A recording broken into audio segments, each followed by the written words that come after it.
o escritor e conferencista César Romão. César Romão, boa noite. Olá, boa noite. Prazer imenso estar aqui. Prazer todo meu. César Romão, eu vou começar tentando fazer uma defesa prévia da minha ausência no Câmera Aberta ao Vivo. O programa está sendo gravado, você sabe disso. Eu perguntaria para você, César Romão, você me responda seriamente, independentemente da nossa amizade, que já é de longa data, o seguinte: você tem acompanhado Câmera Aberta Regional e Câmera Aberta Nacional. Um programa atrás do outro, das 19 às 20, depois das 11 à meia-noite. Eu vou perguntar para você, as minhas férias nesse período são merecidas ou não? Olha, eu acho que sim, mas quem vai sentir saudade é o público, né? Porque você vai ter que deixar tudo arrumadinho aqui, né? Para que o público possa ter a qualidade de programa que vem tendo. Aliás, estão de parabéns você, a tua produção. Os debates, realmente debates de alto nível, pessoas inteligentes, pessoas que conhecem aquilo que estão debatendo. E eu acho que isso é que falta na televisão brasileira. Faltava esse espaço, faltava essa oportunidade onde as pessoas podem vir debater um assunto e chegar a soluções. Porque o interessante do teu programa é que não existe só o fator debate, né? São apresentadas também soluções, são apresentadas ideias que podem ser colocadas em práticas pela sociedade. E aí, César, eu só estou, então, dizendo isso e perguntando isso para você, porque eu sei que depois tem gente que fica reclamando, puxa vida, ele não fez o programa ao vivo. Então, eu já de antemão peço aí desculpas ao público, mas o público, em contrapartida, recebe aí entrevistas de alta qualidade como esta do escritor César Romão, um dos maiores escritores do país. E eu vou começar, César, exatamente explorando e abordando essa questão. Como é que surgiu essa sua paixão pelos livros, primeiro, acredito eu, lendo, e na sequência escrevendo livros? Olha, Fernando, eu acho que todo mundo gosta de escrever. Eu faço uma pergunta aqui, quem é que já não arriscou um poema, né?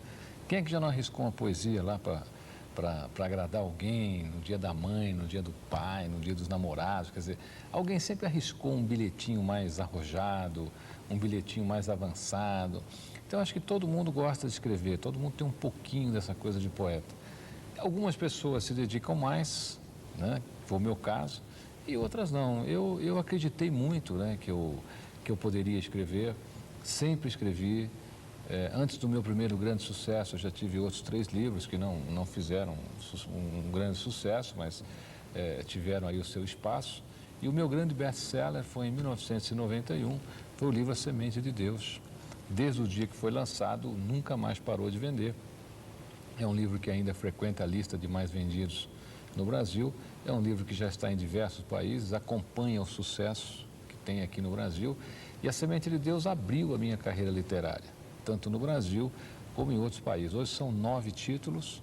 É uma coisa interessante na minha carreira também, porque os 9 títulos se comportam como livros atemporais, né?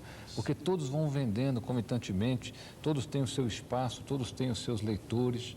Inclusive, recentemente, eu queria até aproveitar aqui e fazer um agradecimento em rede nacional aqui ao seu programa, para a rede de livraria Siciliano, que fez uma homenagem ao meu trabalho, me colocando como patrono, né? E isso foi uma festa muito bonita, foi uma homenagem muito bonita pelos amigos da Siciliano, seu Edson Norato, seu Oswaldo Siciliano. Segue aí o meu abraço aí a todos vocês. Ok, um abração para o Oswaldo Siciliano. Eu tive a oportunidade de trabalhar com ele quando eu fui, não sei se sabia dessa história, eu fui do Clube de Jovens do Rotary, do Interact, Sim. De 14 anos, 15 anos, e à época eu editava a gente sabe o que acontece? Que a gente agora tem um pouquinho de tempo, né? Nós editávamos um jornalzinho, antes da revista que você conheceu, inclusive foi um dos nossos principais articulistas. E a gente, quando comprava papel, comprava do seu Oswaldo Siciliano, das livrarias dele, com desconto. E aí, a Livraria Siciliano faz agora, este ano, 75 anos de mercado. Então, é uma das mais tradicionais livrarias, pontos de vendas, né, de livros e de apoio ao escritor. Porque isso é que o autor precisa hoje, sabe? Eu acho que o autor brasileiro precisa de um espaço como o da Siciliano, como o da Saraiva. as pessoas estão acreditando um pouquinho mais na literatura. Me dizem muito que o brasileiro não lê, Fernando Mauro. Ah, mas Romão, o brasileiro não lê. Como não lê? É só você pegar a vendagem de livro do Romão nos últimos 10 anos, o recente lançamento, que é esse livro aqui, que é o Tudo Vai Dar Certo, que em menos de 2 meses aí nós já estamos virando aí para a 5ª edição, e são edições ampliadas, quer dizer, são edições com um número de impressão muito grande. O brasileiro lê sim. O que precisa é a gente incentivar um pouquinho mais a leitura, já começar com as crianças, né? Porque eu me lembro que quando a gente era pequeno, então normalmente nos forçavam a ler um livro para fazer um trabalho na escola. E, na minha opinião, isso foi o que causou o trauma da leitura no Brasil.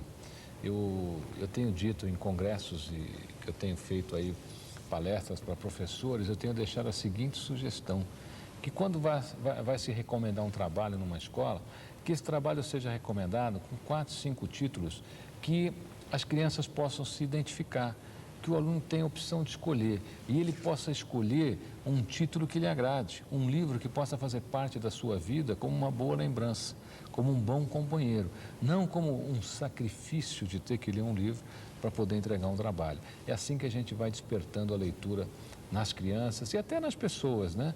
As pessoas não necessariamente precisam ler o que está na crista da onda, o que está aí fazendo um grande marketing. As pessoas precisam ler um livro que faça parte da vida delas. É como o melhor vinho. Qual é o melhor vinho? É aquele que te traz uma recordação do seu melhor momento, como diria o meu amigo Elídio Lopes, lá da Terroir. Então, eu acho que a lembrança que você tem daquilo que você faz é o que vale. Perfeito. E eu queria aproveitar, César, este momento de entrevista em que a gente pode avançar com profundidade em alguns temas. Eu queria retomar um pouco a questão do início da sua carreira de sucesso como escritor. Eu queria que você contasse para o telespectador um pouco da história, como é que chama, do maior número de livros na biblioteca. Você tem essa história, não tem? Tem. Essa acho que é interessantíssima, porque você realmente naquele momento acreditou. Deixa eu mostrar aqui para a nossa câmera mostrar. Você realmente naquele momento você acreditou que tudo daria certo. Como é que é essa história? Bom, eu já sou otimista de nascença, né? Porque eu sou geminiano. Geminiano tem excesso de otimismo. E por excesso de otimismo a gente também erra, né? Tudo que é em excesso, né? E eu me recordo que nos meus primeiros livros eu mesmo tive que comprar os meus livros, porque ninguém queria. Então eu comprei os livros, guardei lá no meu escritório, e os amigos iam lá e diziam, puxa, Romão, você vai escrever, para com isso é bobagem. Mas milhares, né? Milhares. São 3.000 livros, né? Eram 3.000 livros.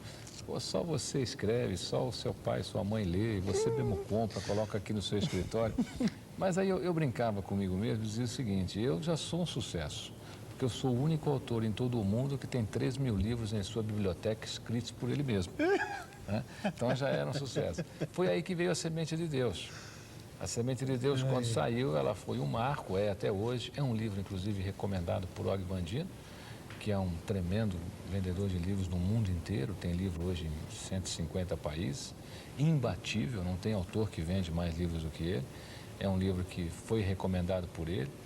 E após a Semente de Deus vieram os outros títulos, A Razão da Vida, O Quarto Rei Mago, A Conduta Mágica, Fábrica de Gente, Sonhando e Realizando, Seu Futuro Depende de Você, Tente Outra Vez, e agora o Tudo Vai Dar Certo. Inclusive tem uma coisa interessante, os meus livros tiveram determinadas adoções, né? Tem muita adoção em escola, tem muita adoção em empresa. Eu, juntamente com um amigo, Tenente Anselmo Cassiano, General Roberto Albuquerque, a gente acabou fazendo um trabalho de motivação na Força de Paz da ONU e os soldados levaram para o Timor-Leste o livro Sonhando e Realizando. Então, os livros foram encontrando o seu caminho, né? Eles não têm muita idade, eu recebo correspondências de jovens aí de 14 anos, 13 anos. Um dia eu recebi uma carta de uma menina de 11 anos que estava lendo Sonhando e Realizando. Então, eu acho que a minha carreira, eu acho que os livros são livros que falam com o coração, são livros que falam com o sonho das pessoas, com aquilo que as pessoas querem. E são livros de experiência própria, né? Porque o importante é o seguinte, é você colocar ideias que você tenha vivido que você tenha condição de viver e que as outras pessoas também possam viver e isso possa fazer diferença na vida delas. Com muitas emoções. Sempre, porque de todos os seres do planeta, nós estamos aqui já há 14 milhões de anos, desde o nosso primeiro ancestral, o Homo erectus. Então, nesses 14 milhões de anos, o que é que fez com que nós atravessássemos esses 14 milhões de anos? A diferença entre os seres humanos e o resto da natureza é que nós temos emoção. A nossa emoção de caminhar, a nossa emoção de andar, a nossa emoção de sentir, a nossa emoção de nos ligarmos fraternalmente aos seres da nossa espécie ao longo desses milhões de anos, é que fez com que nós nos tornássemos o produto mais antigo do planeta. E agora, com o avanço da genética, a nossa visão e a nossa expectativa de vida, né, vem aumentando a cada ano. Então, eu vejo muita gente hoje aí com 50 anos, dizendo, poxa, eu vou me aposentar. Eu falo, uau, vai ter que viver 35 anos sem fazer nada. Porque a nossa média de expectativa de vida hoje está se cada vez aumenta, cada vez aumenta, né? Agora, César, você fez alusão a uma frase que é famosa, o adágio que diz que de médico e louco, todo mundo tem um pouco. Agora, de poeta, para mim, é novidade, quer dizer, você diz que a gente também tem um pouco de poeta. Eu queria falar com você sobre o mercado editorial brasileiro. Você começou abordando que o brasileiro, na sua opinião, lê. Agora, se a gente faz aí uma comparação com outros países do mundo, vamos citar, por exemplo, os Estados Unidos, a média é de que cada cidadão leia 12 livros por ano. Se vai para a Suécia, isso vai para 22 livros por ano. E aqui no Brasil, a média ainda é de 2 livros por ano. Esse dado é um dado otimista no seguinte sentido: temos 2 livros por habitante, podemos ter 12? Olha, e o mercado editorial, nesse sentido, vai crescer. Fernando Mauro, essa coisa de média no Brasil é interessante. Eu vou te dar um dado de média, por exemplo, para você ver como a gente não pode analisar ou segmentar o mercado pela média. Sabe qual é o consumo médio, por exemplo, de cachaça no Brasil? Dividido aí pelos 167 milhões de brasileiros, você tem aí 500 ml de cachaça por habitante. Eu particularmente tomo o quê? Uma caipirinha por ano, né? Aí você vai começar a ver, pô, mas se eu tomo uma caipirinha por ano, alguém está tomando 400 ml por mim. Então, você tem muita gente que toma pouco e, de repente, você tem gente que toma muito. Eu acho que essa coisa da média, nós tínhamos que fazer uma segmentação de mercado mais focada. Porque tem gente que lê 20 livros por ano, tem gente que não lê nenhum. Como o sueco. Você entendeu? Como aqui no Brasil, eu conheço pessoas que leem 20 livros. Eu mesmo, as leituras que eu faço durante o ano, às vezes até me assustam. Minha mulher, a Thaís, às vezes fala, puxa vida, você conseguiu ler tudo isso, meu filho, né? Bom, eu consegui passar isso, inclusive, para os filhos, que eu acho que de tanto me verem ler, tanto o Arthur como o Breno, né? São maluquinhos por leitura também, estão sempre lendo, estão sempre mexendo com o livro. Então, eu acho que essa coisa da média, a gente tinha que realmente dar uma segmentada, saber quem está lendo, saber onde é que não tem a leitura e aí você trabalhar onde não tem a leitura. Porque quando você consegue implementar as coisas onde elas não existem, aí você consegue fazer uma boa média. É como a pobreza hoje, quer dizer, se você fizer uma média do Brasil, mas como é que você vai fazer média se você tem ilhas de riqueza e de pobreza, né? E você tem ilhas de pobreza? Então, eu acho que nós hoje estamos lendo muito. O que nós precisamos, como o Brasil é muito grande, né, é simplesmente segmentar e saber onde é que está se lendo pouco para poder atuar um pouco mais numa campanha de leitura nesses lugares. Agora, eu também queria falar, César, a respeito das suas conferências. O telespectador que nos acompanha agora sabe que você é certamente um dos maiores conferencistas do país. Eu só não vou dizer que você é o maior conferencista do país, porque senão os outros vão me xingar, né? Os outros 2 ou 3. Mas, de qualquer maneira, como um grande conferencista, o seu mercado não está restrito a São Paulo, nem tampouco ao Brasil. Mas eu sei que você viaja muito. Às vezes eu ligo para você, não, você precisaria pedir para você tal informação. Aí você, não, eu estou em Brasília, estou em Curitiba, estou em Porto Alegre. E eu fico imaginando como é que fica a sua vida pessoal com a Thaís, que você acabou de citar, sua esposa, seus filhos. Então, eu acho que isso aí também, isso é muito importante, quer dizer, Como é que você consegue, quer dizer, coordenar a questão da sua família com essa atividade toda aí por todo o país? Dá para... Como é que é a palavra agora? Dá para conciliar. Conciliar. Isso. Bom, eu vou lá no comecinho Porque o programa é gravado, mas ele é meio ao espírito de ao vivo, viu, César? Eu vou lá no comecinho da tua pergunta. Primeiro, eu acho o seguinte, tanto na literatura, né, como nessa área das conferências, evidentemente, o mercado sempre tem essa coisa, não, ele é o maior, esse aqui é um dos maiores e tal. Mas, na realidade, hoje, nós temos grandes conferencistas no Brasil. Mas não vai dizer que você não é, cada desculpa. Um, cada um tem uma grande proposta. Vou pedir para cortar aqui a nossa gravação. Eu sabe por quê, César? Eu digo isso com sinceridade. Quer dizer, aí a gente vai falar, tem análise quantitativa e qualitativa. Você mesmo falou que a gente não pode ir pela média. Então, em relação à quantidade, quantos livros você já vendeu? Aqui no Brasil, a gente já está indo aí para a marca de 2 milhões. Então, essa questão quantitativamente. Aí depois, a questão da qualidade. Você se sente honrado por, através das suas palestras, ter mudado a vida de pessoas? Na realidade, o trabalho... Sim ou não? Sim, claro. Então, calma. Então, peraí. O trabalho tem esse foco. Não, e qualitativamente, aí eu até faço isso, porque é uma questão de justiça. Eu não preciso aqui ficar, né, adulando aqui e tal, enchendo a paciência. Mas é uma grande verdade, quer dizer, mesmo que você me diga, Fernando, não dá para a gente dizer dos maiores conferencistas e tudo mais, desculpa, se você não quer dizer que você é, eu respeito, mas para o telespectador que nos assiste, ainda é. Obrigado, querido. E você tem hoje aqui no Brasil, por exemplo, deixa eu até citar um trabalho fantástico aqui, que é o trabalho do César Frazão e do Edilson Lopes, que são os organizadores do encontro dos maiores conferencistas do Brasil, do qual até venho fazendo parte ultimamente. E é um encontro que poucas pessoas... Olha, você não deve perder. Toda vez que você receber notícia que esse encontro está acontecendo, vá, porque vale a pena, você vai ver propostas lá fantásticas. Essa carreira é uma carreira interessante, quer dizer, no início você vai viajando, aí você começa a perceber... Eu comecei a perceber que realmente eu estava me distanciando um pouquinho da família. Então, o que eu fiz? Eu reduzi o número de conferências, quer dizer, a gente tem uma média hoje, que é uma média de 10 eventos por mês, no máximo 12. Né? Se tiver que viajar muito longe, eu já penso um pouquinho hoje. Né? Sempre que possível, estou levando a minha mulher junto. Sempre que possível, um dos filhos juntos.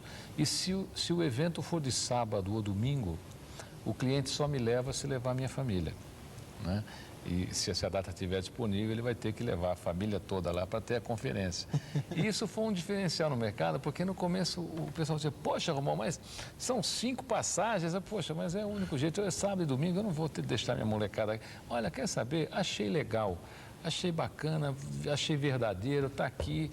Então, hoje ficou um diferencial competitivo, porque os clientes hoje que fazem evento de sábado e domingo já sabem, né? Acabam levando a família toda, eu faço o evento e depois a gente aproveita para descansar um pouco com a família. Porque senão, sabe o que acontece? Não vale a pena. Porque se você... Não adianta você ter sucesso literário, você ter sucesso no palco, se você fracassou lá atrás. Se você foi ausente com seu filho, se foi ausente com a sua mulher. O que adianta você fazer 30 conferências por mês se você vê o seu filho a cada 20 dias, se você fica falando com ele por telefone?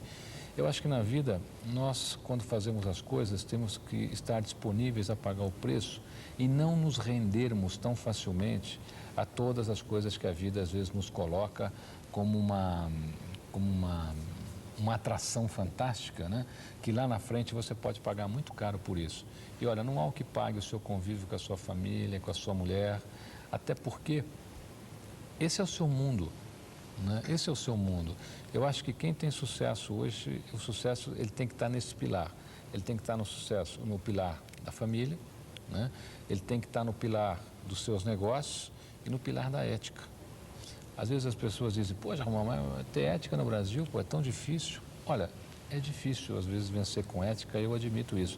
Mas todas as vitórias que você conseguir sem ética, eu garanto que você não vai levar até o final. As únicas que vão sobrar para você e para a tua geração são as vitórias que você conseguir com ética. Traduzindo, você vive aquilo que você prega. Esse é o desafio, Fernando Mauro. Quer dizer, se você acredita numa coisa, e você quer que as pessoas, isso exerça influência nas pessoas, ou você vive o que você acredita, ou então você está mentindo, ou você tá fazendo uma coisa que não é compatível, né, com a sua crença. E quando a gente faz algo que não é compatível com a nossa crença, eu garanto a você que o mercado, e isso vem no mercado à tona rapidamente. Agora, o que adianta eu ser um conferencista e a minha mulher e o meu filho, por exemplo, os meus filhos, não terem orgulho disso? Fala, pô, meu pai faz palestra e não vem em casa. Você entendeu? Claro. Então, eu acho que você tem que ter uma profissão onde a tua família possa te acompanhar, você não abandone a tua família, que é o principal, e as pessoas possam se orgulhar da tua profissão por elas poderem também participar. Inclusive, no Japão, existe um processo japonês muito interessante, que os japoneses fazem questão, às vezes, de empregar parentes, de empregar familiares da mesma companhia em setores diferentes, porque ele quer que a empresa faça parte da vida dessas pessoas. Então, as pessoas falam da empresa no almoço, no sábado, no domingo, e a empresa não é uma coisa que separa. Se a tua profissão estiver te separando da tua família, opa, você tem que parar e tem que refletir um pouquinho sobre isso. Perfeito. Eu também queria te perguntar agora, César, sobre pioneirismo. Você estava citando a questão do Exército, você preparou a moral dos combatentes brasileiros que estiveram na Força de Paz da ONU, servindo no Timor-Leste, na reconstrução daquele país. Agora, eu estudei um pouco sobre o assunto e eu vi que você foi o primeiro escritor, palestrante, conferencista a fazer esse tipo de trabalho no Exército, até porque o Exército, diante do seu arcabouço tradicional, não aceitava esse tipo de interferência externa, se é que a gente pode chamar assim. Qual foi essa sua experiência com o Exército brasileiro rígido, tradicional, que a gente vê, né, os sujeitos todos fardados, com aquele formalismo todo? Você conseguiu quebrar as barreiras e entrar no coração dos soldados? Olha, é importante citar o seguinte. Melhor, Você disse, como você conseguiu quebrar as barreiras e entrar no coração dos soldados? Primeiro, é importante que existe sempre uma mente pioneira numa quebra de paradigmas como essa. E a mente pioneira foi o atual comandante do Exército, o general Roberto Albuquerque, seguido da sua equipe, né, o atual general Manuel Morata, tenente Anselmo Cassiano e tantos outros aí, coronel Filipes, coronel Santini, coronel Fernando, quer dizer, uma série de outras pessoas que fizeram parte da equipe, né, e ainda fazem, que foram pioneiros em abrir o leque, dizer, não, esse tipo de trabalho pode ser um trabalho importante, né, para os militares. E durante essa fase, que foram 2 anos, eu realizei para o Exército até o momento 36 palestras, né, seminários, porque é uma média de 2 horas mais ou menos cada evento.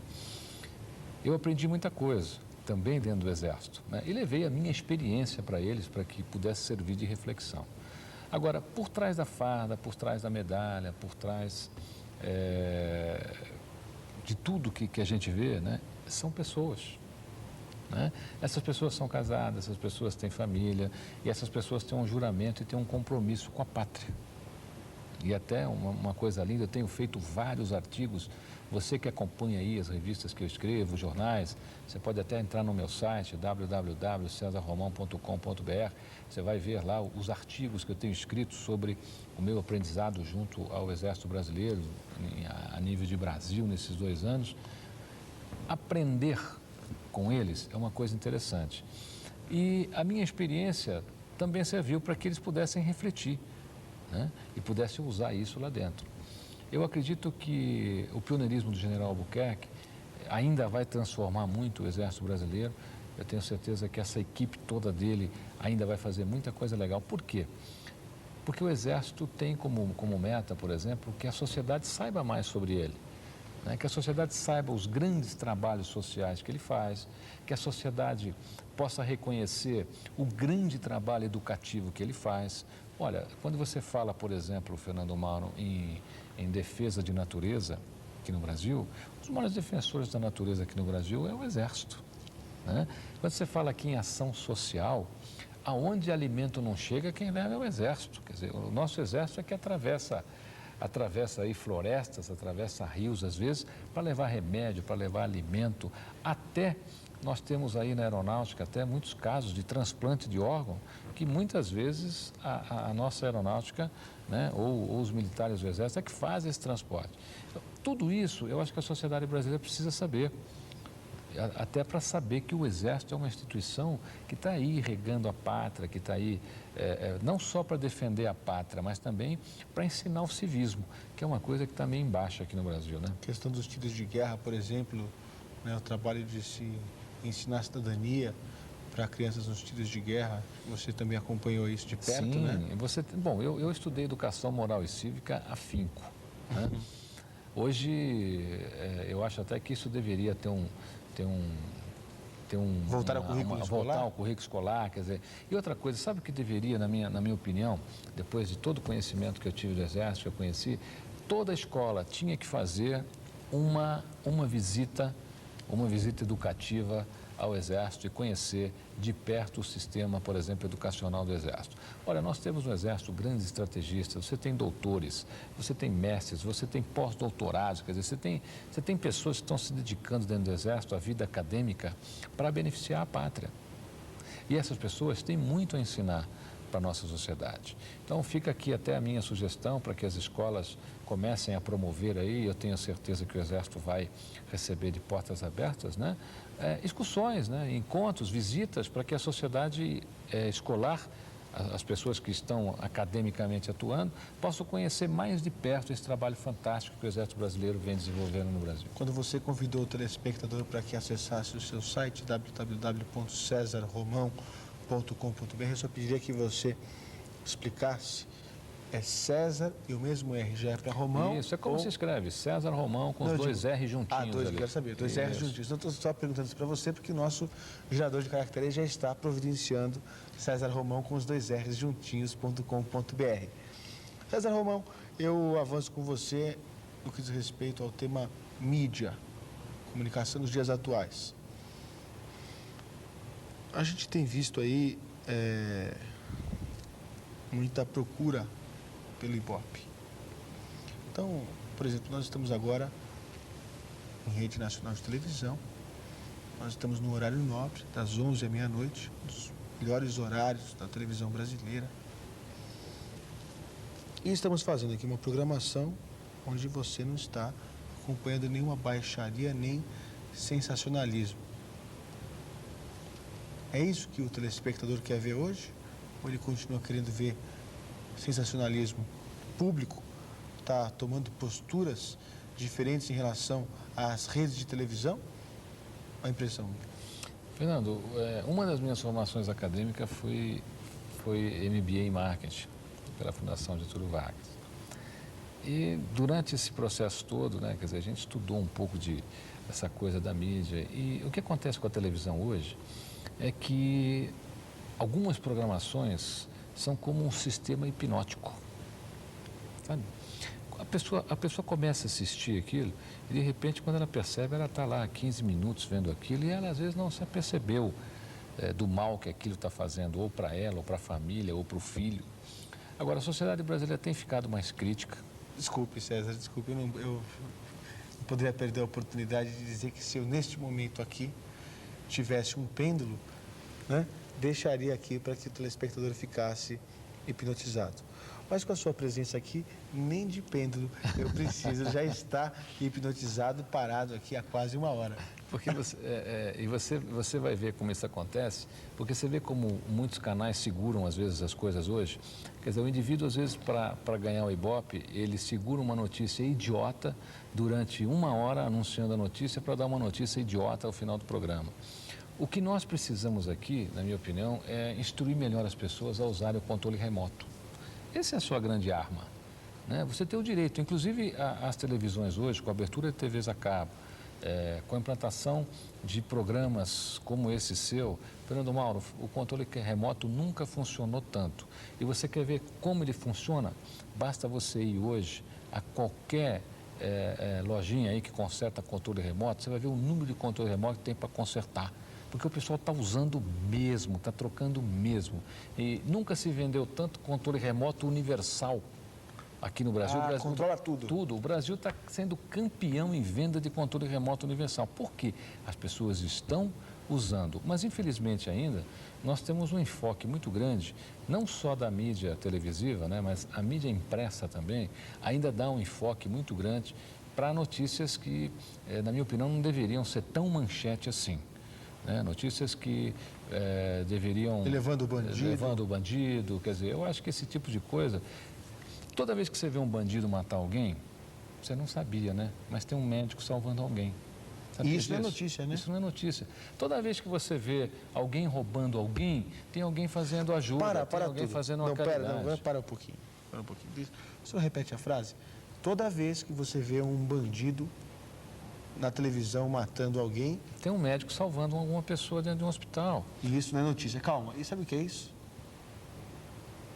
Não sabe. A sociedade acha que é obrigação da gente fazer o bem, né? Isso é uma pérola do Câmera Aberta que precisa ser pinçada desse programa e ser publicada no jornal Primeira Mão. Porque esse programa é uma mídia interativa. Nós temos ele na internet, nós temos ele aqui em rede nacional de televisão, temos em rede local, no canal comunitário de São Paulo, canal 14 da NET, ele é reprisado. Então, a nossa entrevista aqui hoje, ó, você que perdeu desde o comecinho, para um pouquinho e avisa a família. Amanhã vai estar passando no canal 14, das 19 às 20 horas. Não conseguiu chegar em tempo? Tem o mesmo programa, da 1h30 às 2h30 da manhã. Quer compilar as pérolas do Câmera Aberta? Compre o jornal Primeira Mão, terça, quinta ou sábado. Quer ouvir em rádio? Vá falar com o nosso amigo Samir Achou, a rádio Trianon AM 740. Quer ver, isso é AM, né? Agora, quer ver rádio FM? Não posso revelar ainda a rádio FM. Mas eu quero passar agora, então, já que você citou aqui, o que é a pérola do Câmera Aberta? Pensamento brilhante que vai ser impresso. Vamos então passar a propaganda de 30 segundos do jornal Primeira Mão. Na sequência eu volto com o escritor e conferencista César Romão. E aí, amor, será que vai dar negócio? Meu Primeira Mão! Meu Primeira Mão!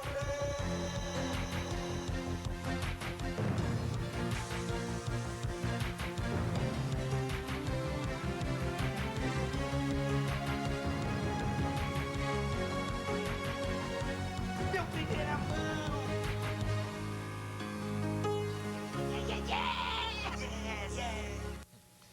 Todo dia é um bom negócio. Você sabe que toda vez me dizem assim, essa semana ainda me indagaram muito nas conferências, porque quando acaba a conferência tem a sessão de pergunta, né? E aí muita gente começou a perguntar, doutor Mão, o que o senhor acha daquele juiz? Deixa eu dizer uma coisa que eu acho daquele juiz. Em vez de você me perguntar desse juiz, por que você não pergunta, por exemplo, da doutora Zilda Arnes, que em 2001 já recebeu uma menção para receber um prêmio Nobel, tem 155 mil voluntários trabalhando na pastoral do menor. Pergunta do Marcelo Crivella. Por que você não pergunta do bispo Marcelo Crivella? Por que você não pergunta do trabalho da Renascer, o trabalho social que é a Renascer? Pô, tem tanta coisa boa acontecendo, nós precisamos enaltecer essas coisas para que as pessoas também vejam, Fernando Mauro, que nem tudo está perdido. Porque do jeito que a mídia mostra, parece que nós estamos sem saída, parece que nós estamos perdidos. E não é assim, não. Tem muita gente praticando o bem por aí e você não tem ideia o quanto. Não, desculpa, eu estou olhando para lá, o programa é gravado, mas ele é meio ao vivo. Eu já olhei ali para a Thaís, está te acompanhando, sua esposa. Não vou chamá-la aqui, da outra vez, né, eu fiz o convite para que ela viesse. Eu sei que depois ela fica brava comigo. Ela não pode sair na rua depois, né? Ficou dando autógrafo direto. Não, com certeza, mas além disso, ela depois reclama comigo e fala, Fernando, eu não tinha feito meu penteado direito, né? Não estava bonita, o suficiente para aparecer. Bonita, sempre está bonita, isso que eu digo. Mas eu vou poupá-la hoje. E você, César, acabou... Não, o César é uma figura que nos inspira. Eu sou leitor assíduo dos seus livros. Você estava falando Agora, outra pérola. As boas ações se perpetuam. E aí eu vou perguntar para você. A história... Não pode falar, agora a gente já sabe agora dessa história. Do galão. Essa é uma coisa interessante. Não é uma boa ação que se perpetua? Nós precisamos Não faz acreditar. suspense, Eu não pelo vou amor de fazer, Deus, não. hoje você conta. A gente Primeira mão aqui, a gente precisa, primeira mão na câmera a gente aberta. precisa acreditar que... Eu até termino esse meu mais recente livro, Tudo Vai Dar Certo. O livro termina com a seguinte frase: acredite no bem, pois só o bem sempre encontra um caminho. E é só ele que vai encontrar. Eu tenho uma história, essa história do galão é contada no livro Tente Outra Vez, né? Eu socorri numa estrada uma vez um amigo, e lá no livro Tente Outra Vez eu conto com detalhes, e deixei o galão com ele de gasolina, e depois ele quis acessar. Falei, não, fica com o galão aí, guarda ele. Um dia, se de repente você achar alguém parado na estrada, dá o galão para ele. Faz o mesmo. Gente, eu acho que quase 3 anos depois desse fato, né, uma vez parei num posto de gasolina da rodovia Castelo Branco e o frentista me contou a história do galão, mas não sabia que eu era o César Romão. Mas, então, isso circulou de uma maneira hoje, e o galão acabou sendo chamado de galão amigo, né? E eu acho que o bem, ele é a única maneira de você perpetuar algum ato aqui no nosso planeta. E não tem outra maneira, porque o mal existe, mas ele só existe até que o bem chegue. A escuridão existe, mas não há escuridão que resista à luz. O que nós precisamos realmente é ter um enfoque maior, né? Até como você tem feito no seu programa, Fernando Mauro. Aqui você tem trazido aqui personalidades, você tem trazido aqui políticos, porque muita gente critica político, e eu sou assíduo do seu programa. Quanto político vem aqui e mostra coisas bacanas, coisas legais que tem feito dentro da sociedade. Quer dizer, toda vez que você olhar para alguma coisa ruim, vai lá, pode procurar alguma coisa boa, que você vai ver que ela está acontecendo e tem alguém acreditando no bem. Bem suplanta o mal. Sempre foi assim, né? Por que agora vai mudar? Porque é uma regra do universo, o bem é o bem, só o bem é permanente. E nós sobrevivemos aqui por 14 milhões de anos, não foi fazendo o mal, não. Foi fazendo o bem. Porque se você reparar na história da humanidade, né, desde os primórdios, das guerras, e Roma e outras coisas mais, e celtas, você vai ver que o bem acabou prevalecendo, né, ou de uma maneira ou de outra. O que eu acho que está acontecendo no mundo hoje, principalmente aqui no Brasil, e que estou achando fantástico, é o que eu chamaria de a grande onda religiosa. Né, que as pessoas estão se voltando realmente para uma busca, as pessoas estão se voltando para a família estava sendo aí uma alavanca, né, meio apodrecida, mas embora apodrecida, ainda sustenta a moral do mundo. Então, a religião está aproximando as pessoas delas mesmas novamente, está unindo os lares, e esse é o caminho. Eu acho que a pessoa que se apega a um sistema que é a nossa grande característica, né? A nossa característica emocional, a nossa característica de religação com o ser maior, essas pessoas com certeza serão paladinos do bem. César Romão, eu vou lhe apresentar para o Bispo Zé Bruno. Você conhece o Bispo Zé Bruno? Sim, pela TV já. Exatamente, o Bispo Zé Bruno, ele é um dos coordenadores da AREP. A AREP é a Associação Renascer de Profissionais e Empresários, profissionais liberais e empresários. E o que é isso? É uma busca do sucesso empreendedor, profissional, através da espiritualidade, através da busca de Deus. Aliás, ninguém ensinou a gente até hoje, Fernando Mauro, eu digo isso nas palestras que faço nas universidades, nós não tivemos aula para ser empreendedor. O brasileiro aprende a ser empreendedor sozinho, tomando porrada. Na base da necessidade. Eu acho que o dia que a gente tiver um sistema, né, acadêmico, né, e eu até falo muito disso nos meus livros, quer dizer, o dia que você tiver um sistema para ser empreendedor, que desperte nas pessoas a possibilidade de elas serem empreendedoras num determinado negócio, todos nós vamos ser empresários fantásticos. E o brasileiro é um grande empreendedor sem ter noção do que é empreendedorismo.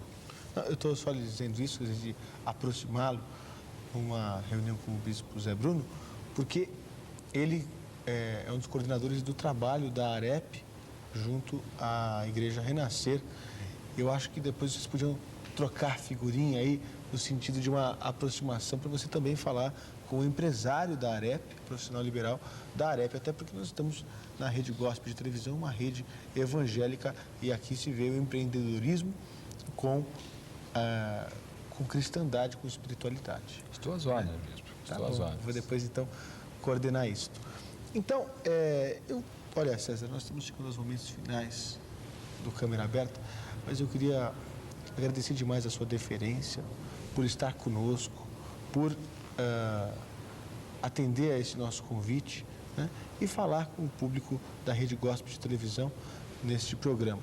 Pediria só que você, como a gente sempre faz, né, você sabe disso, deixasse uma mensagem para o nosso telespectador. Mas antes, eu estou aqui recebendo informações que nós ainda temos tempo, queria que você falasse um pouquinho sobre o livro Tudo Vai Dar Certo, e aí sim, na sequência, eu queria que você deixasse uma mensagem para o telespectador do Câmera Aberta, o debate, essa câmera aqui, né?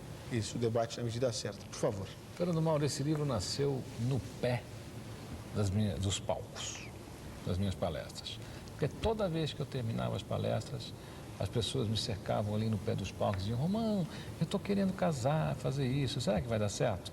Eu estou querendo montar um negócio assim, será que vai dar certo? Então essa é a pergunta que eu mais ouvia: será que vai dar certo o que eu vou fazer? E isso foi mastigando aqui na minha mente. Eu disse: olha, eu vou fazer um livro para que as pessoas possam trabalhar melhor os seus resultados. Eu vou fazer um livro chamado Tudo Vai Dar Certo, de como é que você pode realmente ter noção para que as coisas deem certo na sua vida. Porque o brasileiro, em geral, ele é muito esforçado. O brasileiro, ele tem muito esforço. Só que ele não transforma o esforço em resultado positivo. Quer dizer, ele não torna o esforço dele um esforço competente. O que é competência? É você transformar seu esforço em resultado positivo. Desculpa, eu estou te cortando aqui, desculpa, eu sei que eu não podia fazer isso, mas olha, você falou tudo agora. Às vezes o sujeito começa numa ideia, vai batendo, então o sujeito compra um restaurante. Acha que aquele restaurante é a salvação da vida dele. Investe no restaurante, o restaurante não dá certo. Ele coloca mais dinheiro no restaurante. Depois ele faz uma dívida no banco para colocar dinheiro no bendito restaurante. E ele coloca esforços no lugar errado. Exatamente. Ele implementa a sua competência na direção errada. Porque o brasileiro é competente, é criativo. Aliás, não há, na minha opinião, não há povo mais criativo do que o brasileiro. O que é criatividade? É a sua inteligência em movimento, é aquilo que você faz com aquilo que você sabe. Ah, Romão, mas a gente não precisa ser inteligente hoje. Inteligente todo mundo é hoje. Basta ver o seu programa aqui. Se você não é inteligente, vai ficar. Só de assistir os debates aqui. Existe uma diferença muito grande em inteligência, né, e criatividade. Uma pessoa inteligente inventou a roda. Uma pessoa criativa colocou um eixo entre duas rodas. Essa é a criatividade. É o eixo que você põe em dois pontos para fazer ele andar, para fazer acontecer alguma coisa. E o livro Tudo Vai Dar Certo nasceu daí.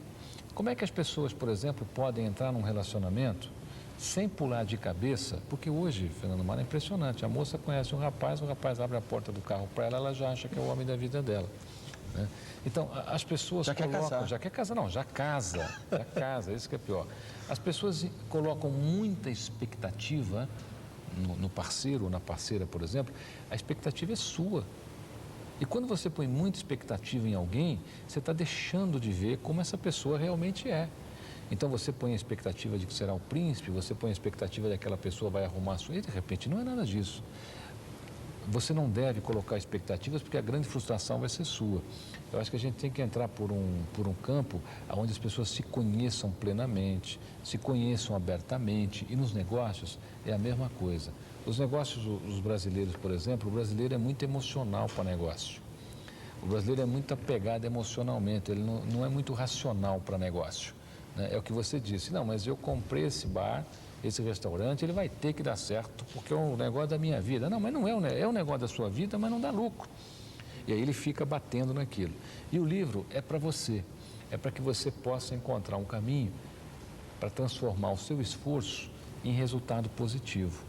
E olha, eu tenho uma longa estrada nisso, tenho uma experiência pessoal nisso muito grande, tenho uma vivência nisso muito grande, tenho falado aos mais diversos públicos do Brasil, e eu posso dizer a você que esse livro vai ser um bom companheiro para te refletir, porque não é que o livro vai mudar a sua vida, não. né? Vai arrumar um livro de autoajuda. Olha, não tem negócio de autoajuda é o seguinte, não existe outra ajuda que não seja auto. Só quem pode se ajudar é você. Não adianta eu te dar o remédio e você não tomar, quer dizer, você tem que tomar o remédio. Então, o livro, na realidade, ele é para que você reflita. O livro vai causar profundas reflexões para que você enxergue onde é que você está e para que você possa criar um caminho até onde você quer ir. Porque se você não tiver um caminho e não souber para onde você vai, qualquer caminho serve. Qualquer caminho é caminho, não chega em lugar nenhum. E se você não construir o seu futuro, você vai viver com o futuro disponível nas prateleiras do mundo. E eu garanto a você que toda a infelicidade desse planeta reside aí. As pessoas não constroem o seu futuro e vivem com o futuro que está disponível aí nas prateleiras do mundo. Agora, César Romão, eu pediria para que você falasse aí um pensamento. Quer dizer, deixasse para o telespectador que nos acompanhou até esse momento no Câmera Aberta, o debate na medida certa, que já conseguiu compilar as pérolas do Câmera Aberta que depois são digitadas e materializadas no jornal Primeira Mão. Quer dizer, eu sempre que tenho você nos nossos programas, para nós é uma honra, e essas palavras de entusiasmo, essa palavra de dizer, olha, tudo vai dar certo, animam o telespectador que está nesse momento acompanhando essa programação para que cada vez mais busque e alcance seus objetivos. Então, por favor, eu queria que você falasse uma das suas pérolas, uma das pérolas. Olha, de César Romão. Eu vou sugerir, não é nenhuma recomendação, eu vou sugerir a você que pare de agir como um regador de grama. Muita gente age assim. O regador de grama joga água lá embaixo, mas às vezes no pé dele é seco. Ele não molha o localzinho que ele está colocado ali. Muita gente acredita que o seu melhor dia está por vir e perde os dias de hoje. Muita gente acredita que o seu grande amor é aquele que estava lá no passado, aquele que vai chegar e não investe no seu amor que está do seu lado. Então, as pessoas estão sempre vivendo ou lá atrás ou lá na frente e estão esquecendo de viver o seu momento. Eu vou sugerir a você que empregue tudo no momento atual, esse seu momento. Brigue agora já aí com quem você tiver que brigar, faça as pazes agora já com quem você tiver que fazer, invista no seu casamento, invista nos seus filhos, viva o que você puder viver nesse teu espaço, não joga a tua energia lá fora. E nunca, jamais desista do seu sonho.